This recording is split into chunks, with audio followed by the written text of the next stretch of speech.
Ya, satu kita mulai pada pertemuan kali ini saya akan mendengarkan materi terkait dengan periklanan. Nah, yang teman-teman sudah buat dan kita pahami betul terkait dengan periklanan itu sendiri merupakan uh, perspektif atau kita sebut dengan advisor atau tulang kalau di mana kita juga bisa mengubah jalan pikiran seseorang untuk membeli mengubah jalan pikiran seseorang dalam konteks periklanan ini, yaitu periklanan itu dapat dikatakan sebagai sebuah proses yang memang meliputi sebuah persiapan, perencanaan, pelaksanaan, dan juga sebuah pengawasan. Nah, kunci dari periklanan itu sendiri teman-teman yaitu terkait dengan komunikasi non personal yang memang biasanya dikatakan bahwa periklanan ini diidentikan sebagai proses pembayaran atau iklan berbayar meliputi dengan sponsor yang teridentifikasi. Nah, kemudian terkait dengan pengertian iklan secara lebih konseptualnya lagi ada dua nih. Ada yang menurut PPPI dan juga ada yang menurut Kamus Besar yang kita pahami betul. Periklanan di lingkup kita yang kita pahami yaitu dengan periklanan sebuah pemberitahuan agar dimengerti, terdengar oleh halayak dan juga mengenai suatu barang apa jasa yang dipromosikan ataupun yang akan dijual. Nah, biasanya periklanan itu bisa saat ini bisa menggunakan media massa ataupun media digital karena kita sudah memasuki era digitalisasi. Kemudian menurut PPPI, periklanan itu adalah sebagai bentuk suatu pesan yang memang pesan dari sebuah produk yang ingin mereka sampaikan, ingin mereka direct gitu ya, melalui diperantarai dengan menggunakan apa? Menggunakan sebuah media yang memang tentu karena adanya di perantara tersebut maka kita memerlukan sebuah biaya untuk memperkasa atau terjadinya proses periklanan itu sendiri. Nah, kemudian terkait batasan dari iklan itu ada 4 batasan. Yang pertama yaitu bagaimana kita bisa menyajikan sebuah gagasan dalam terhadap barang itu, yaitu gagasan ini diidentikan sebagai bentuk iklan yang memang menampilkan sebuah konsep produk itu sendiri. Kemudian bagaimana sebuah iklan tersebut juga ditunjukkan kepada suatu halayak di mana memang ditunjukkan suatu halayak diartikan di sini yaitu iklan ini dapat menjangkau masyarakat yang lebih luas gitu ya, maupun kelompok besar yang lainnya. Kemudian tentu batasan iklan selanjutnya yaitu terkait dengan bahwasanya iklan tersebut mempunyai sponsor yang jelas ataupun uh, pembayaran yang jelas itu ya, iklan berbayar atau tidak dan lain sebagainya, di mana memang terciptanya sebuah iklan, ya iklan ini adalah sebuah pemerakasannya itu sebuah perusahaan, jadi memang jelas gitu ya bayarannya dari siapa. Berarti kalau memang pemberakasannya perusahaan berarti memang iklan tersebut bersponsor dari perusahaan itu sendiri. Nah, kemudian bagaimana kita melihat bahwasanya iklan ini dikenai sebuah biaya suatu penyajian yang meliputi sebagai penyebaran maupun penerbitan.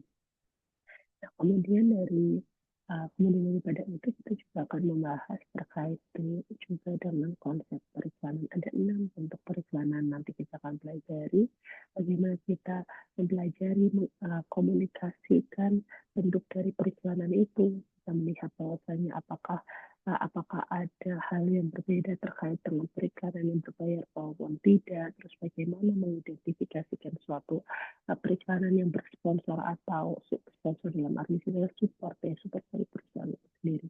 Terus bagaimana kita mempengaruhi konsumen ya dari dalam suatu periklanan, lalu bagaimana media massa ini sebagai media yang sebagai media penyampai gitu ya, penyampaian sebuah media seperti apa gitu.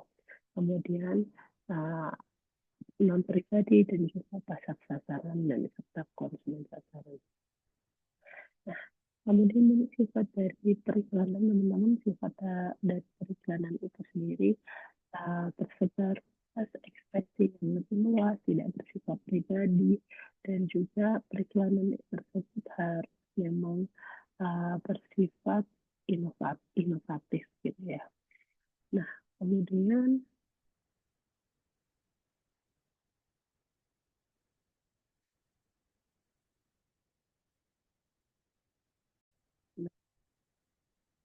Kemudian terkait dengan perbedaan sebuah iklan dengan media promosi lainnya apa gitu ya. Kemudian kita membedakan ada 4 perbedaan utama terkait dengan iklan juga promosi.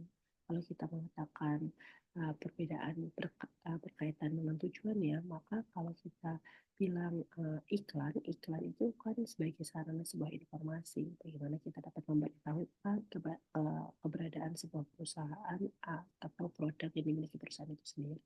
Nah, apabila promosi ini kan hanya sebatas merangsang pembelian itu, bagaimana proses pembelian produk oleh konsumen itu terjadi. Kemudian bukan hanya sebuah kategori proses pembelian, tetapi kita juga mengasumsikan bahwasanya konsumen itu bisa membeli repeat order gitu, membeli kembali produk perusahaan itu sendiri sehingga tentunya tujuan utamanya itu adalah mempengaruhi konsumen. Nah, kemudian uh, berdasarkan jangka waktu gitu. Ketika kalau iklan itu memiliki jangka waktu yang cukup panjang. Nah, kemudian kalau promosi ini memiliki memang dari segi jangka waktunya promosi ini bisa dibilang singkat ya, karena kayak kita tahu bahwasanya kalau misalkan iklan kita terus-terusan melihat di sepanjang waktu setiap harinya, tetapi kalau promosi kita hanya bisa melihat di waktu-waktu tertentu yang memang diadakan oleh perusahaan, entah itu dari segi event ataupun tanggal-tanggal tertentu yang memang itu menjadi lahan promosi bagi perusahaan untuk mempromosikan produk mereka gitu ya. Kemudian terkait dengan berdasarkan hasilnya. Nah, kalau iklan ini tentu akan menghasilkan long term ya, penjualannya itu jangka panjang. Mereka tidak apa ya, tidak memang mentargetkan bahwasanya ketika mereka mengiklankan itu terus-terusan akan terjadinya penjualan secara langsung, enggak, tetapi memang proses jangka panjang sebagaimana nanti adanya iklan tersebut dapat diingat oleh konsumen sehingga nantinya konsumen akan membeli produk tersebut dengan cara apa, dengan setelah melihat iklan gitu ya. Jadi bagaimana brand awareness itu muncul di benak konsumen. Kemudian kalau promosi memang tentu kita melihat bahwasanya kalau dari segi promosi memang menghasilkan sesuatu yang dapat terlihat secara langsung atau memang langsung gitu ya, langsung beli gitu ya, karena biasanya kan ya kita tahu memang promosi ini kan di event-event tertentu ketika memang perusahaan sedang mempromosikan barang, tentu konsumen secara tidak langsung membeli produk itu ya, jadi memang mentargetkan penjualan di waktu itu juga. Nah, kemudian terkait dengan metodenya apa? Nah, kalau iklan memang biasanya menggunakan media-media komersil yang kita sebagai atau perusahaan itu bayar gitu ya. Bisa dari pop-up layar, reklame berbayar, kemudian ada TV, radio, dan sebagainya. Nah, sedangkan yang promosi biasanya memang menempatkan sebuah posisinya itu memang baik di media massa atau mereka memanfaatkan juga media-media tertentu seperti bagaimana mereka itu bisa berhubungan secara langsung dengan konsumen itu sendiri dengan memanfaatkan sosial media mereka bisa, terus mereka juga menggunakan platform yang mereka gunakan ya sendiri itu ya secara langsung ya maupun mendirect langsung. Nah, berdasarkan biaya penanaman, ketika kita mengatakan berdasarkan biaya, maka iklan ini cenderung memerlukan biaya yang lebih besar karena kita menggunakan berbagai media yang untuk iklan tersebut dan terus disampaikan kepada konsumen di berbagai media, akhirnya akan menimbulkan biaya yang juga jauh lebih besar tuh. Karena kita membutuhkan waktu juga ya, karena kan tadi panjang gitu, jadi kita juga membentuk sebuah iklan kan untuk waktu yang panjang, jadi membutuhkan biaya yang juga jauh lebih besar.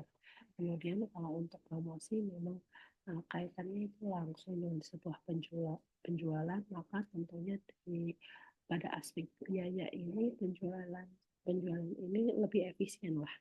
Dari aspek biaya ini lebih efisien di kategori promosi gitu. Nah, kemudian untuk tujuan umumnya adalah pertama bagaimana suatu merek itu dapat menciptakan kesadaran kesadaran akan merek itu sendiri. Saya kalau disebutkan brand awareness-nya harus dimunculkan. Itu tujuan utama dari iklan. Bagaimana juga kita harus mencapai brand equity, kita harus mencapai brand equity yang kuat di mata konsumennya. Kemudian kita juga sebagai pemasar harus menyadari bahwa saya memang brand awareness ini harus tinggi dan juga uh, menciptakan brand awareness dan juga brand equity ini seperti itu. Nah, kemudian kita juga harus mengkomunikasikan tujuan umum dalam tujuan dari beriklan ini juga kita mengkomunikasikan sebagai informasi kepada konsumen tentang keunggulan dari suatu produk, terus ingredient dari suatu produk. Jadi pesan-pesan yang ingin disampaikan perusahaan itu memang dimengerti oleh konsumen melalui iklan kayak gitu dan tujuannya untuk dikenal dan diingat ya. Kemudian kemudian ini adalah tujuan lain di mana kita juga mengembangkan persepsi positif dari calon konsumen yang diharapkan nanti yang nanti memang konsumen-konsumen ini menjadi pelanggan-pelanggan yang potensial dan kita memang mengarahkan konsumen untuk tentunya untuk membeli produk dan nantinya continuenya adalah membeli ulang gitu ya, repeat order, terus kemudian menjadikan customer tersebut customer yang loyalty atau loyalty customer yang loyal terhadap merek kita. Nah, kemudian bagaimana membangun 4 komponen dalam sebuah periklanan, di mana ada 4 komponen yang menurut Renau benar mengatakan bahwasanya ketika kita akan membentuk sebuah periklanan maka ada 4 komponen yang harus kita lakukan gitu. Yang pertama kita harus memahami betul terkait dengan aspek perilaku, bagaimana kita memahami terkait dengan tindakan-tindakan yang kita yang akan kita lakukan, bagaimana tindakan tersebut itu menjadi harapan bagi calon pembeli. Kemudian sikap yang diharapkan, di mana sikap yang diharapkan ini memang menyangkut dari suatu sikap dari keistimewaan suatu produk. Nah, kemudian ada kesadaran. Nah, kesadaran ini mengembangkan produk-produk baru, di mana pasaran ini baru di pasaran yang dapat merebut calon pembeli baru gitu ya. Jadi memang kita new customer. Kemudian memang kita harus membentuk positioning di benak konsumen. Nah, ini fungsi dari iklan. Ada attention, interest, kita bisa ingat yaitu AID CDA. AID CDA, AID-nya attention, I-nya interest, D-nya desire, convention, discretion, dan juga action. Attention ini memang mengandung sebuah daya tarik. Tarik bagaimana kita iklan tersebut harus memang mengandung sebuah perhatian dan minat yang cukup kuat. Terus ada desire, gimana kita juga memunculkan sebuah keinginan untuk mencoba atau memiliki. Nah, conviction ini bagaimana kita membangun sebuah iklan yang meyakinkan sehingga customer ketika mereka konsumen melihat iklan tersebut tuh merasa yakin untuk membeli. Kemudian kita juga perlu menghasilkan sebuah kepuasan terhadap produk. Nah, actionnya adalah melakukan sebuah tindakan pembelian. Nah, ini adalah komponen-komponen utama ketika kita akan memasarkan sebuah periklanan, membentuk sebuah iklan gitu ya. Kemudian kesimpulannya adalah memang periklanan adalah sebuah media informasi yang memang gunanya untuk apa? Gunanya untuk menginformasikan sebuah produk yang akan disampaikan kepada konsumen. Yang kedua adalah terkait dengan proses periklanan. Proses periklanan ini adalah penyampaian informasi untuk disampaikan melalui konsumen sebagai penarik pesan. Kemudian komunikasi persuasif, bagaimana kita membujuk konsumen tersebut dengan media periklanan tersebut. Bagaimana iklan tersebut dapat membius konsumen sehingga konsumen itu merasa menarik menarik perhatian konsumen. Iklan tersebut dapat menarik perhatian konsumen sehingga konsumen nantinya akan membeli produk tersebut gitu ya. Kemudian kita juga harus melihat reaksi dari konsumen itu sendiri, bagaimana informasi yang jelas melalui sebuah iklan ini akan membuat sebuah reaksi atau tindakan tertentu. Oke, mungkin cukup sekian dari saya. Wassalamualaikum warahmatullahi wabarakatuh.